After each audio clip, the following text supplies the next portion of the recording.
क्या आप भी उन स्टूडेंट्स में से हैं, चाहे आप 9th में हैं, 10th में हैं, 11th में हैं कि 12th में हैं, आप जब एग्जाम लिख कर आए आपको लगा कि आपको फुल मार्क्स आएंगे, पर आपको हर क्वेश्चन में 1 और 2 मार्क्स तो कट ही गए।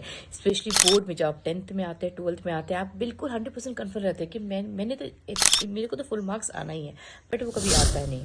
तो उसके पीछे जो रीज़न है, आपको ये नहीं पता कि आपको लिखना कैसे है।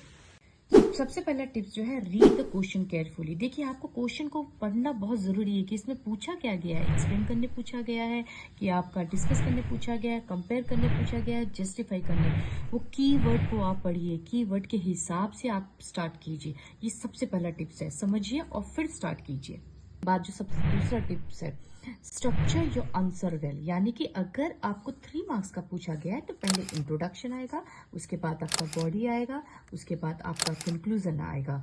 अगर वहीं पे 5 मार्क्स के क्वेश्चन या 4 मार्क्स के या तो लॉन्ग आंसर पूछ लिए गए हैं तो आपको इंट्रोडक्शन देना है, हेडिंग देना है यहाँ पे, यानी बॉडी जो होगा आपका किस तरीके से आएगा, हेडिंग के हिसाब से। यानी 5 मार्क्स का है तो 5 पॉइंट्स पर रहेगा। पूरे पॉइंट्स खत्म होने के बाद ही आपके एग्जाम्पल लाएंगे। याद रखिएगा, example is not the part of your answer. Example हमेशा पूरा आंसर देने के बाद किया जाता है। ये पॉइंट बहुत इंपॉर्टेंट है, आपको याद रखना लिखते वक्त। थर्ड मेथड जो बहुत इंपॉर्टेंट, राइट इन पॉइंट और बुलेटिन। आप कभी भी गलती मत कीजिए पैराग्राफ में लिखने के लिए। यानी आप नंबर यूज कर सकते हैं, अल्फाबेट यूज कर सकते हैं, बुलेटिन करते हैं या तो। और उसके बाद आप जब पॉइंट्स में लिखने के बाद हाईलाइट कीजिए, अंडरलाइन कीजिए कि आप कभी किसी इवेंट को लिख रहे हैं, डेट को लिख रहे हैं, या कोई भी, जैसे मान लीजिए एग्जाम्पल है, आप सोशल का आंसर लिख रहे हैं तो आप उसमें अगर इवेंट दे तो हाईलाइट कीजिए उसको, अंडरलाइन कर दीजिए उसको। और ये सब लिखने के बाद फ्लो चार्ट। याद रखिएगा, flow chart is not the answer. Flow chart या तो आंसर लिखते वक्त बीच में आप लिख सकते हैं या तो उसके लास्ट में आप बना सकते हैं, तभी कंसीडर्ड होगा वो पूरा का पूरा।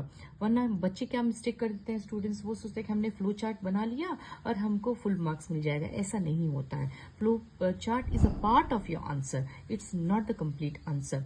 और सबसे इंपॉर्टेंट चीज है जो किसी भी स्टूडेंट्स को समझना है, सपोर्ट विद द एग्जाम्पल। आप जो भी क्वेश्चन का आंसर लिख रहे हैं उसको जरूर आप सपोर्ट कीजिए example. For an example, diagram use कर सकते हैं आप। जितना भी ज्यादा से ज्यादा होता है, एनसीईआरटी की जो एक्टिविटी दी गई है बुक में उसको सॉल्व कीजिए आप, क्योंकि वो कहीं ना कहीं आपका कॉम्पिटेंसी बेस्ड क्वेश्चन की तरफ आपको हिंट देता है।